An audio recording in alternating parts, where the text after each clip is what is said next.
Hello everyone, my name is Z Ultra, and today I'm bringing you another what-if scenario. What if Deku had a Speed Quirk? My editor is a big fan of speedster characters such as Quicksilver, and he suggested this to me and Mark. The writing style of this video will be inspired by one of my personal favorite what-if channels, We the Celestials. Seriously, they are great. It's very unfortunate that they have stopped making these types of videos. Nonetheless, I encourage you guys to go check them out. Without further to say, sit back, relax, and enjoy the story. In a quiet corner of Muzutafu, where the city's energy gave way to the sounds of children laughing and leaves rustling in the breeze, a small boy raced across the dirt of a neighborhood playground. His name was Izuku Midoriya, and today was supposed to be just another day. "Come on, Deku, you're too slow," shouted Katsuki Bakugo, already halfway up the jungle gym, his palms sparking with bursts of heat. Izuku, panting hard, tried to keep up, but no matter how fast his legs moved, he was always a few steps behind. "Wait up, Bakugo," he called, his voice cracking with desperation and admiration. But Katsuki didn't wait. He never did. Izuku stumbled in the dirt, scraping his knee.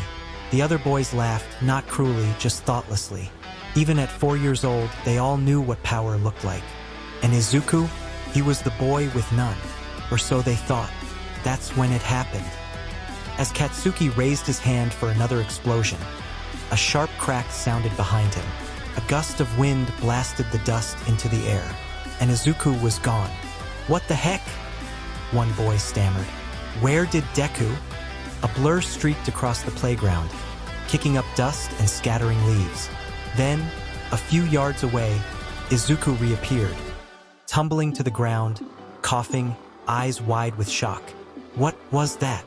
He sat up slowly, hands trembling.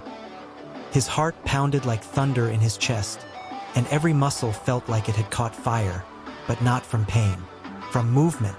Bakugo's eyes narrowed. "Did you just move that fast?" I think I did." The wind settled. The world went quiet, and Izuku Midoriya stared down at his own hands, unaware that in a single second, his entire world had changed. Later that day, inside a softly lit clinic, a set of glowing X-rays hung on the wall. "Well," the doctor said with a chuckle, pointing to Izuku's feet. "Looks like he's got 2 fully developed toe joints. That rules out quirklessness." Inko Midoriya gasped, her hands covering her mouth as tears formed in her eyes. "Izuku has a quirk?" The doctor nodded. "Based on what you described and his reaction time, I'd say it's a speed-type quirk. Rare, powerful, but dangerous if not properly trained." Inko turned to her son, who sat nervously on the exam table, swinging his legs. "Did you hear that, Izuku?" she said through her tears. "You have a quirk." Izuku looked up slowly, still trying to process it.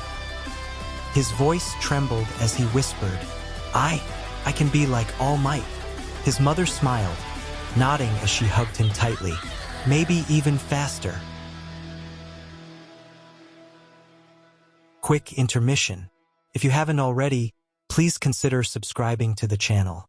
It would be of great morale boost for me, Mark, and both my editors. Thank you.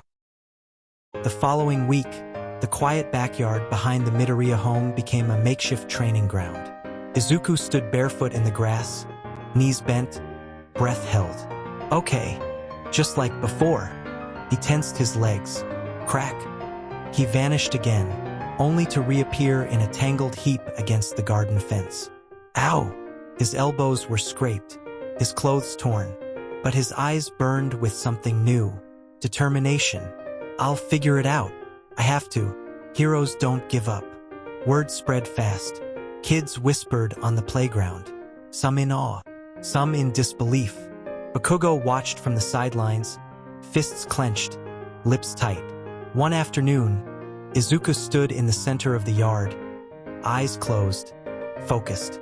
The air around him shifted, like the wind held its breath. He opened his eyes. Boom! He zipped from one end of the field to the other in the blink of an eye, stopping just short of crashing into the swing set. Cheers erupted. Some kids clapped, others gasped, But Bakugo didn't say a word. He just turned and walked away. At home, Izuku filled notebook after notebook with sketches, notes, and calculations. His quirk journal was growing thicker by the day. Acceleration rate, muscle strain, turn radius. He scribbled furiously. Can I change direction mid-run? What about walls? What happens if I trip? Inko peeked in from the hallway, smiling softly. Her son had never been this focused, or this happy. But even with joy came conflict. The days of being ignored were over. Now, Izuku had a target on his back. You think you're special now, Deku? Bakugo growled one day at school, shoving him against a wall. You think some cheap speed trick makes you better than me? Izuku held his ground, breathing steady. No, he said, but I'm not behind anymore either. Bakugo's eyes blazed, but for the first time he didn't punch, because he knew Izuku wasn't the same kid he used to be. That night, as stars twinkled over the quiet city, Izuku stood on his balcony, wind tousling his hair. I have a quirk, he whispered. He looked up, and above the rooftops, a glowing billboard of All Might lit up the night. I'm going to be a hero. His voice was quiet, but the wind heard him, and somewhere fate listened too. Years passed.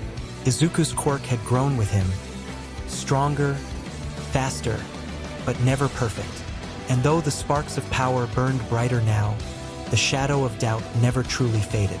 At age 14, Izuku Midoriya sat once again at his desk, surrounded by the low hum of chatter and pencil taps.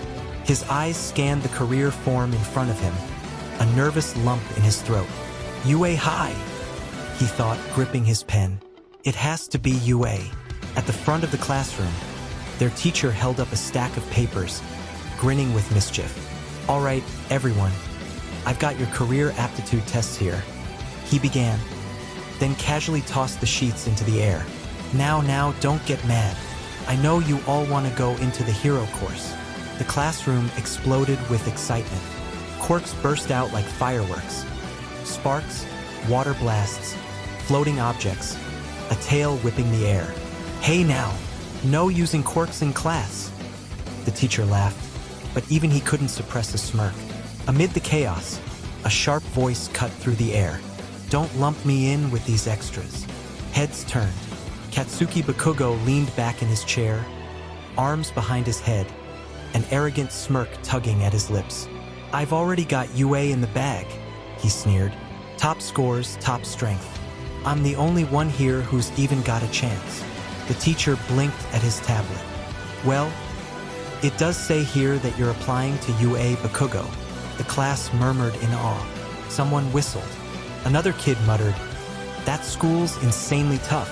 Bakugo smirked wider. I'll ace the written, crush the physical, and breeze into the hero course like a damn storm. The teacher continued reading, then paused. Oh, looks like we've got another UA applicant. Bakugo's smirk vanished. The entire class turned as the teacher glanced toward Izuku's desk. Midoriya tensed. The classroom went silent. Bakugo's chair screeched as he stood, eyes narrowed into blades. You've got to be kidding me, he growled. You? UA?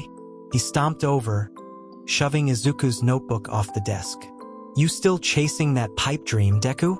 Izuku bent down, quietly retrieving his notebook. He didn't answer. Bakugo sneered, smoke curling from his palms.